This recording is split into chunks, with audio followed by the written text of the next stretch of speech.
Рәшид Вахапов исемендәге яшь башкаручылар бәйгесе лауреаты җырчы Артур Шугаепов Нурлатта беренче тапкыр репертуарында башлыча халык җырлары, Артур тамашачы алдында эстрада җырларында башкарды.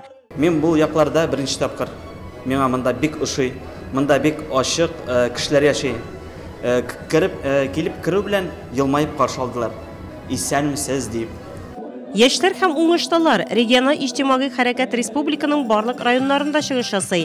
Нурлаттылар риваят этно-фольклор ансамбле, якташыбыз Эльвира Кашапова, Татарстан Республикасының атказанган җырчысы Гөлшат Имамиева ямьле төркеменең чыгышларын бик яратып карады. Бу концерт миңа бик ошый. Без эштән соң ял итәргә дип килдек монда. Шуны хәтле яшьләр матур иттереп җырлыйлар, талантлылар, үзләре сөйкемлеләр, җырлары матур. Менә чын күңелебездә шатланып утырамын яшьләр өчен. Концертта татар рус җырлары яңгырады, тамашачылар арасында уеннар да үткәрелде. Татарстан Республикасы сәнгать осталарының һәр чыгышын Нурлаттылар көчле алкышларга күмде.